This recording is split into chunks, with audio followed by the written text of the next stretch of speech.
It seems na itong ating Pangulo ay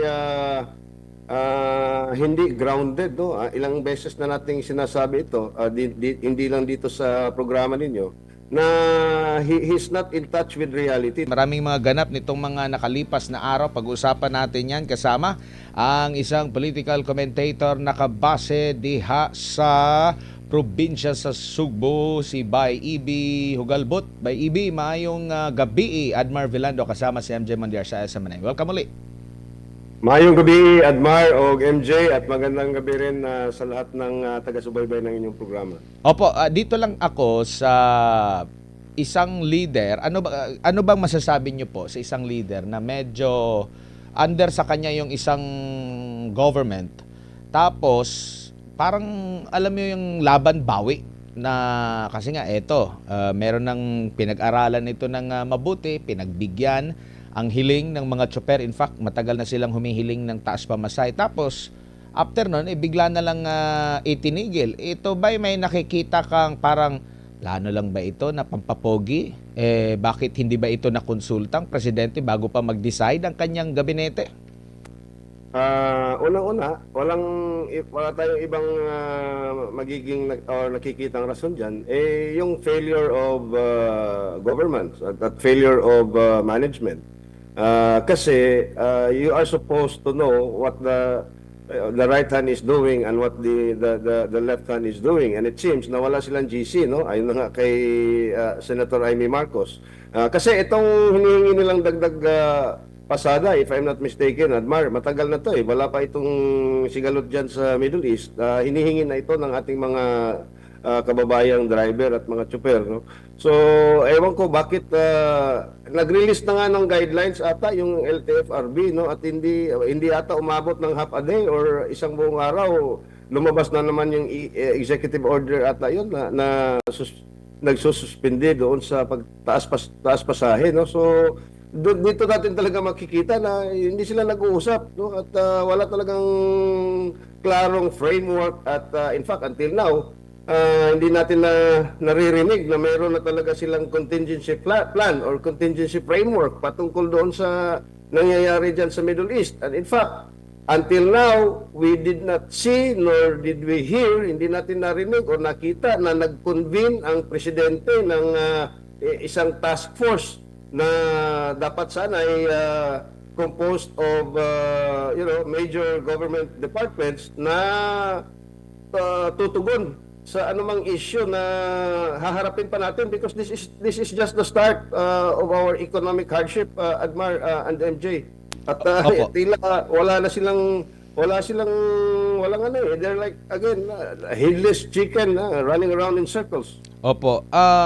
Gaano po kahalaga, no, sa isang gobyerno na yung isang leader, kahit siguro sa organisasyon or ito na lang sa gobyerno na lang po, na yung leader mo ay andyan at magpapalabas ng mga pahayag. Ang ina-expect kasi ng taong bayan dyan yung solusyon sa kanilang mga problema. Pero imbis na solusyon minsan yung maririnig, parang mababanggit pa na parang di alam kung ano ang gagawin, lalo na sa parte po ng communication.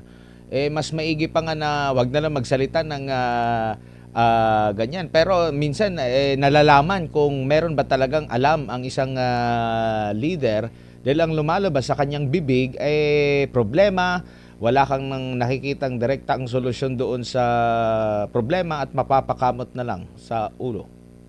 Tama, no? It seems na itong ating Pangulo ay hindi grounded, no? Ilang beses na nating sinasabi ito, hindi lang dito sa programa ninyo, na he's not in touch with reality. Tingnan mo. Una niyang sinabi, everything is normal. Dapat daw hindi magpanik kasi nga ito patungkol ata yun sa pagkain. And we have enough supply daw ng petrolyo. Tapos bigla naman kinaumagahan, sinasabi niya the Philippines daw is ano bang ginamit niya na termino, doing pretty well, parang ganun. Pero ang nakikita natin may nakita ako dito nga sa amin nung kanina lang, papunta ako sa isang meeting, 112 na yung presyo ng diesel at 96 to 98 pesos per liter ang gasolina. Ano bang everything is normal diyan? Ano bang we are managing quite well? Hindi na ito normal eh. So ibig sabihin, he doesn't really know itong si Bongbong Marcos what is really going on and ano talaga yung totoong hinanakit at totoong pangangailangan ng sambayanan na sa in this moment of our history. Opo, pero napakarami po ng problemang malapit sa bitukan ng ating mga kababayan. Yet parang ang inaatupag ata itong patungkol sa issue ng politika, lalo na itong impeachment. Tama, no? In fact, ako, sabi ko na nga, Admar, no? Tingnan mo, ha? Nagpasa ng resolution ang House of Representatives authorizing the Committee on Justice na kahit naka-recess yung Congress, ay pwede pa rin mag-conduct ng mga hearings, no? Ang Committee on Justice. Wala naman tayong problema dyan, Admar. Kung walang krisis na kinakaharap, not just our country, but yung buong mundo. Meron naririnig ba tayo na nagpatawag ng special or emergency session ng Congress itong si Bongbong Marcos? Kung ibang presidente yan, in fact, ngayon nga ata the Australian Parliament at the British Parliament ay mayroong mga emergency session precisely because they want to be on the same page, no? Para magkatugma ang mga safety nets or ang mga contingency measures na gagawin sa bawat departamento. For example, Department of Labor, Department of Migrant Workers, Department of Finance, DSWD, Department of Transportation, LTFRB, yung ating Civil Aviation Authority, yung AFP, yung repatriation. Hanggang ngayon wala. In fact, Admar, hindi na ito dapat ganito because alam na natin na mangyayari talaga ito because ginawa na ito ng Israel at ng mga Amerikano on June 13, if I'm not mistaken, yung 12-day war, doon last year, 2025. That was almost 9 months ago. Meaning to say, dapat sana may nakahanda ka ng template at contingency plan na pagka bumalik, no, or lumaki. Kasi alam na natin na this will happen. It was not a question of if, but a question of when. So dapat, 9 months before that, you have 9 months to prepare. Pero hanggang ngayon, wala. It took the Senate. In fact, I think it was the Senate on March 12, no, calling on the executive to furnish them a copy of the contingency framework ng executive. They were given 15 days. Ewan ko kung mayroon na silang na-come up na contingency framework, Admar. Po, Sir EB, may gabi. Sa ibang balita naman tayo, sa ibang paksa naman. Anong masasabi mo ngayon na mukhang dito na masusubok yung foreign policy ng Pilipinas?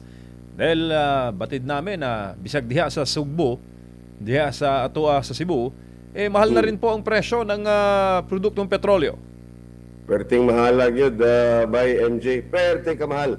112, no? 112 pesos per liter ang diesel. 96 ang low octane at 98 yung premium. And in fact, meron akong naririnig, no, na umaabot na sa 120. At saka, hindi lang yan na MJ, no? We are low on supply of cooking gas. If you go back doon sa announcement ni Bongbong Marcos sa ating stocks daw, no, ng produktong petrolyo, naglalaro ang diesel at gasolina at yung gas, no, yung kerosene, between 40 to 60 days, no? Pero hindi natin napapansin na nung sinabi niya yon, yung ating LPG or cooking gas lang na stocks is only 29 days. And that was probably March 3. Ngayon nasa March 19 na tayo, 16 days later. So meaning to say, yung 29 days mo na buffer stock at that time, minus 13 or 16, nasa 13 days na lang. Even India, if you look at the news, yung India ngayon, nagsusuntukan na sa linya ang mga tao doon kasi nag-aagawan sa panggatong, yung firewood. Kasi hindi na rin sila makabili ng LPG, yung cooking gas. Now that is, hindi siguro yan medyo nakikita natin, but it has a domino effect doon sa cost of production sa ating mga maliliit na karinderya, sa ating mga may bahay, sa ating mga maliliit na negosyo at saka sa ordinaryong Pilipino na hindi maka-afford ng mga electric cooking appliances dahil mahal nga yung kuryente. And then, tataas na naman yung singil ng kuryente. This is an economic collapse that we are seeing kung hindi ito maagapan na kaagad, MJ. Opo, kaso nga lang, Sir EB, mukhang tali tayo sa US eh. Ang US ang dahilan ng giyera ngayon sa gitnang silangan. Damay-damay na ang Pilipinas. Anong tingin mo, sir? Ayun na nga you were asking me about the foreign policy. No? Dito na na-approve yung independent foreign policy ni former President Duterte. Dito na na-approve yung mga sinasabi natin at yung mga kasama natin na dapat hindi tayo belligerent, friend to all, enemy to none. Alam mo ano nangyayari ngayon? Okay? Nagmamakaawa tayo sa China at sa Russia para bentahan nila tayo ng produktong petrolyo. Pero hanggang ngayon, itong si Gibo Chodoro at si Jay Tariela ay nagdadrama pa rin dyan sa South China Sea. Yung Russia na supposed to be, meron na tayong bilateral ties noon because of the helicopter purchase na nakansila. Ngayon doon pa tayo nagmamakaawa, nabentahan tayo. Bakit hindi kayo doon sa Amerika na kanilang kinikilingan? Bakit hindi doon sa Canada? Yung Europe nga, pati sila naapektuhan na rin. Una pang nagka-problema yung Europe because again, they source most of their oil, especially liquefied natural gas, dyan sa Persian Gulf. Ganon din tayo. And in fact, our neighbors, yung China nga has already said that they are halting. No? Hinihinto na nila ang pagbenta for export ng kanilang produktong petrolyo. So dito talaga, kung ako lang dapat hindi bentahan ng China at Russia ang Pilipinas, Admar, don't get me wrong, pero dapat matuto tayo eh. Dapat we have to take the bitter pill para matauhan tayo na yung mga ginagawang pulisiya ni Bongbong Marcos sa yung foreign policy niya talagang hindi nakakatulong sa kabubuan ng ating sambayanan.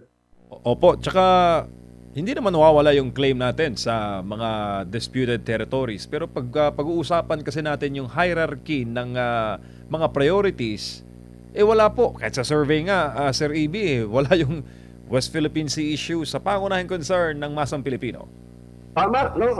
Nasa number 8 lang ata yan sa top 10 na issues, no? At una na nga dyan is yung kahirapan, yung pagtaas ng presyo ng mga produkto, especially food, yung kawalan ng trabaho, at saka yung pang-apat pa nga, hindi nga top yung corruption eh. Yung corruption nga pang-apat eh. Kasi yun na nga, sabi mo kanina, ang issue talaga na tinitingnan ng ating mga kababayan, yung top 3 talaga is yung nasa malapit sa bituka, no, na malapit sa sikmura.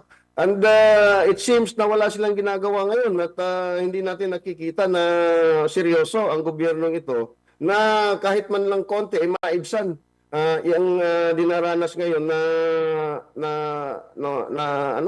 paghihirap ng ating mga mamamayan na in the next few weeks, no, and even months, if I argue na magpapatuloy pa itong sigalot na ito because Iran has now intensified its retaliatory attacks, no, against the gas fields of Qatar, talagang ewan ko, hindi ko na alam, MJ, anong solusyon ang nakikita natin because I cannot see any solution. Okay lang yan, Sir EB. Meron naman tayong ironclad na ugnayan sa US. Okay na yun. Fights na yun. Ay, wala yung ironclad na yan. Siguro, ano ba yung taya? Ano ba yung rust sa Tagalog? Kalawang. Kalawang. Tingnan mo si Mr. Trump calling on his allies na tulungan yung Amerika na ma-free yung Strait of Hormuz. Yung kaalyado nga, yung NATO nga, na kaalyado ng Amerika, hindi nga siya pinansin eh. Sino bang US ally ngayon na nagsasabi, okay, we will help you, we will send you our warships? Wala. Pati nga ang China, inaalok na ni Mr. Trump na tulungan din sila. Dahil doon nagkadepende daw yung China, hindi niya alam yung mga Chinese destination ng mga tankers ay pinapayagan na makalabas sa Strait of Hormuz. Kahit yung hindi mga Chinese flag vessels, pinapayagan. Basta Chinese yuan ang ipambayad mo. Tayo, nakatali tayo sa Amerika, wala talaga tayong magagawa. Tsaka sa atin, espiya ang mga Chinese kalaban, Sir EB. O yun na nga hanggang ngayon, espiya, ano pa ba yung mga drama-drama nila? Harassment, kung ano-ano na lang ang gusto nilang ipamukha sa atin, samantalang mulat na ang mga tao at mga Pilipino na wala talagang patutunguhan itong pinagagawa ni Nagibo Teodoro at ni Jay Tariela. And in fact, until now, pati yung Chinese Embassy hanggang ngayon, napakasama ng kanilang sagutan pa rin nitong si Jay Tariela. Nakakahiya talaga. I'm really, really embarrassed as a Filipino now. Kaya naman daw, Sir EB, na solusyonan itong problema natin sa langis at pagsabayin naman yung impeachment. Ito, narinig ko yan kay Congressman Ridon. Sa bagay, siguro kaya din nila kasi wala naman silang ginagawa. So kaya rin nila. Kasi pag talagang nakatutok ka sa suliranin ng ating sambayanan, talagang isi-set aside mo yung impeachment. Because what we need now is unity. What we need now is to rally behind the flag of the Filipino people, to rally behind the constituency, the citizens of the Philippines. So iset aside muna sana nila at pagtuunan nila ng pansin ang gobyernong ito at tulungan nila ang executive at sabihin at tanungin nila, Mr. President, ano ba yung gustong emergency powers mo ba, legislation, resolution, or whatever we can help, whatever we can do to help? Nag-offer ba yung Senado? Nag-offer ba yung House of Representatives for solutions kahit temporary? Wala. Tsaka number one pa rin problema si VP Sara para sa kanila. VP Sara pa rin ang problema, siya ang kalaban, Sir EB. Oo, VP Sara at saka yung mga kaalyado ni VP Sara, tingnan mo ngayon, yung 18 Marines, sila na ngayon ang iniipit. Parang sila na yung mga may sala, parang sila na yung mga akusado at yung NBI ay nag-aastang mga defense lawyer ng mga akusado na nandun. I mean, this is beyond words, MJ. No, we have become what I feared, that we are already a failed state because our institutions are no longer functioning to the mandate that were given to them by law and by the Constitution. So wala na talaga. I don't know kung tama si VP Sara nung tinanong siya about 2028 doon sa lamay ni Bong Duterte. Meron pa ba tayo Pilipinas in 2028? No? Wala pa nga gera sa Middle East noon. Ngayon, tingnan mo, sumadsad na 60 pesos ang palitan ng piso at dolyar. People do not know.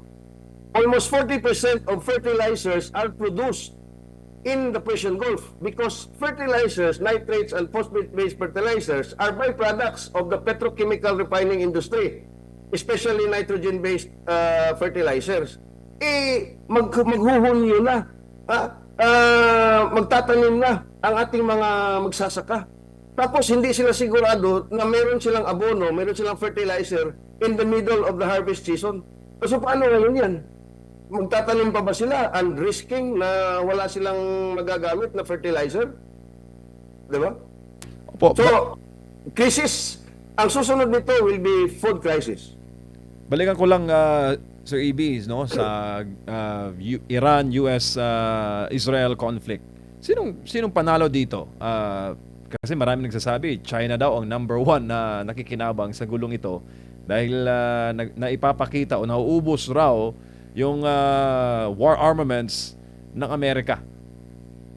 Well, unang-una, MJ, no? I don't believe na merong winner. Sa giyera, in war, there are no winners. All of them are losers, even the winners. And we see that now.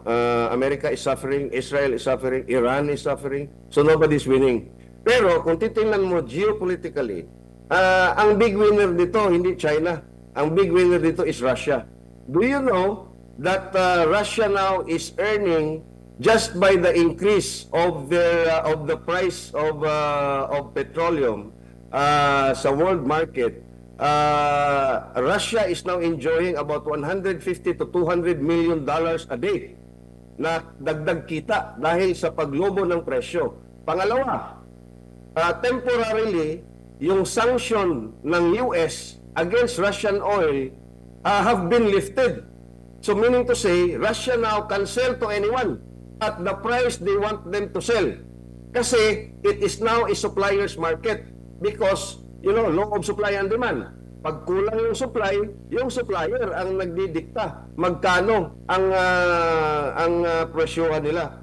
And militarily, economically, Russia is the big winner here, and militarily, it is also a big winner because yung missile defense systems na nasa Ukraine are now being shipped out to Israel to protect Israel. So militarily, economically, Russia is the big winner. Second winner is China. Geostrategically, geopolitically, China now is the winner for two reasons. Number one, they now know the weaknesses of the US military. Alam na nila yung weakness. Number two, China now is being considered as the adult in the room. With all this bravado by Mr. Trump and the resolute of the Iranian people na handa silang maubos, only China can be instrumental in a permanent solution dyan sa Middle East. So now China has the moral high ground. Now China has the political influence. Everyone now is looking up to China, especially na yung sinasabi ng Iran na pwede kayong lumabas dyan sa Hormuz Strait, pero ang ibabayad ninyo sa produkto ninyo, Chinese yuan, hindi dollar. Killing the American economy further by accelerating the de-dollarization and killing the petrodollar. Opo, marami rin po, Sir EB, nagsasabi na kung matapos daw itong conflict na ito, ang rules-based order ay matatanggal na since nung panahon ng Cold War. Anong masasabi mo doon, sir?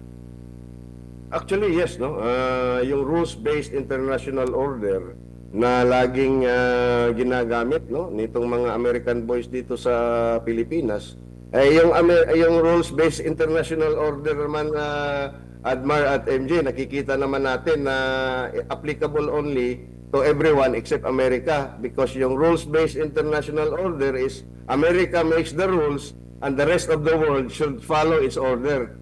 So meaning to say, yung American hegemony, yung pagiging unipower, pagiging solo na superpower ng Amerika is already numbered. And in fact, it will never be the same again. At tama ka, yung American hegemon will be demolished after the conflict. Pangalawa, yung ekonomiya nila will be reeling from a recession, probably a depression if oil goes to 200 or even $250 per barrel, and which analysts say na pwedeng maabot yan in the next 3 or 4 weeks pag hindi talaga, wala talagang nakikitang solusyon dyan at nag-intensify pa yung palitan ng strikes between Israel, US and Iran. So tama ka, this is the end of the American empire, this is the end of American military interventionism, and in fact this is also the end of the presidency of Mr. Trump, because I think by November mananalo na yung mga Democrats sa Senado at sa lower house, and sabi nga nila, the first order of business for them will be to impeach Mr. Trump. At ano masasabi mo, sir? Tapos na raw ang unipolar order, multipolar na raw. At yun nga, nabanggit mo, laos ng US. Yes, kasi nga, if you look at, this is not, well, again, this is a war of Israel's making na sinuportahan ng Amerika. This is a war of choice by the Americans. Okay? Pero, alam mo, kung titingnan mo, yung BRICS, it's Brazil, Russia, India, now Iran, China, and South America, and 10 other permanent members, if I'm not mistaken.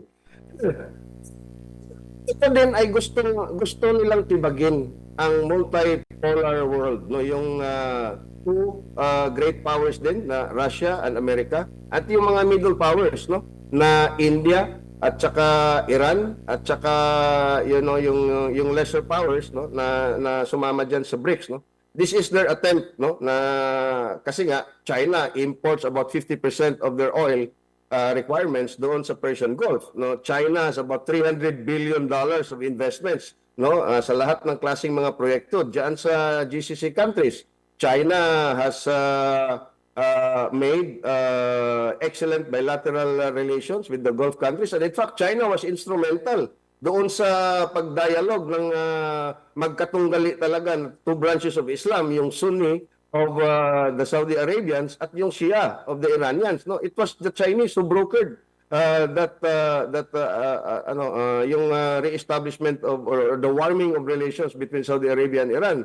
So tama, no, yung unipolar order, yung unipolar world will no longer exist. It's now accelerated into a multipolar and a multinodal world, no. If I am to borrow Ambassador Chas Freeman's description of the new world order that's emerging dito ngayon sa nangyayari. Tingin mo, Sir EB, bakit dapat kailangan sumabay ng Pilipinas sa trend ng multipolar order?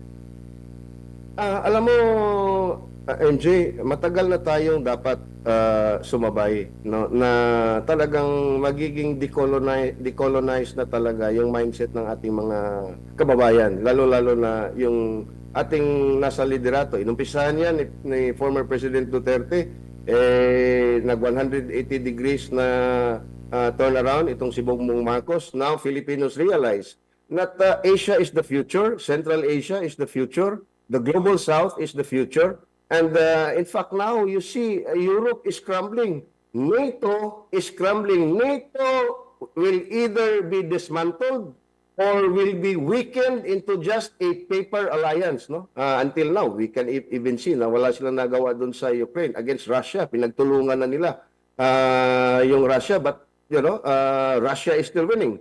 So this is proof positive na dapat ang Pilipinas, tingnan mo naman, we are connected to the Asian economy. We're joined at the hip. Kaya nga, very successful yung Vietnam. Ako, inuulit-ulit ko talaga to. Yung approach ng Vietnam na may madugong enkwentro, may madugong history of conflict because of territorial disputes with China. Pero nakalimutan nila lahat yun at na meron silang bilateral relations na ngayon na ang ganda doon sa Parasil Islands. Ang ginawa ng Vietnam, yung two superpowers, in fact, three superpowers. Meron silang relationship with the US, relationship with China, relationship with the Russians. At ngayon, they are enjoying yung Vietnam. Yung Vietnam kasi, it's called bamboo diplomacy. Strong but very flexible. Yun sana ang ating dapat gawin. At yung Vietnam model talaga ang dapat nating gamitin. Tingnan mo, even sa Spain. Sa Spain, yung Timor-Leste can go to Spain without requiring a visa. Timor-Leste yan, ha? Pero tayong mga Pilipino who once was a colony of the Spaniards for 300 plus, almost 400 years, you have to apply for a visa. Ganon ka unfair ang ang tingin ng mga imperialist powers sa atin. So dapat na magbuklod at maghawak kamay ang mga bansa, no, na noon ay nagiging subjects at nagiging alipin ng mga imperialistang bansa na ito sa Europa at ng Amerika. So, chairman po tayo ngayong taon ng ASEAN. Ano sa tingin mo ang kainaman niyan para po mapagtibay, no, ng Pilipinas ang ating ugnayang geopolitical sa ating pong mga kapitbahay? Yun na nga ang problema, MJ, no? Titingnan natin kung meron bang mga senior or heads of state ba talaga. It's scheduled for April ata, on early May. Titingnan ko at yung ASEAN meron yung mga side summit eh. Yung ASEAN of the 10-member economies or 10-member countries at saka yung ASEAN plus 3. No, yung ASEAN plus 3. Yung 3 dyan is South Korea, Japan, and China. So, tingnan natin kung if they can pull it off at pupunta rito lahat ng heads of state ng ASEAN at lahat ng heads of state ng China, South Korea at Japan. Pag merong isang missing dyan at ang pinapadala lang ay mga senior ministers, doon, ano na yun, signal na yun, senyales na yun na wala na talagang trust, no? Wala nang kredibilidad, no? Ang Pilipinas na mangulo or manguna dito sa ASEAN and especially doon sa world stage. You know, we are spending 20 million pesos, MJ, for our bid for a seat, no, as a non-permanent member of the United Nations Security Council. Ang yabang talaga. Ano bang makukontribute mo sa UN Security Council? You are not a player. Excuse me, Bongbong Marcos. No? You do not have geopolitical influence. At magbibida ka na, mag-a-apply. Gumagastos tayo ng 20 million, no? Para lang sa ego trip mo na magiging membro as a non-permanent member sa United Nations Security Council. Ano bang katangahan yan, MJ? Bay Ibi, dagang salamat sa imong oras og higayon sa ulitin, amping. Thank you, sir. Ay, dagang salamat, MJ and Admar, amping pod mo. Si Ginong Ibi Hugalbot, isa pong political commentator po mga kapartner, nakabase sa Sugbo. Napag-usapan natin maraming isyong kinakaharap ng ating bansa po mga kapartner.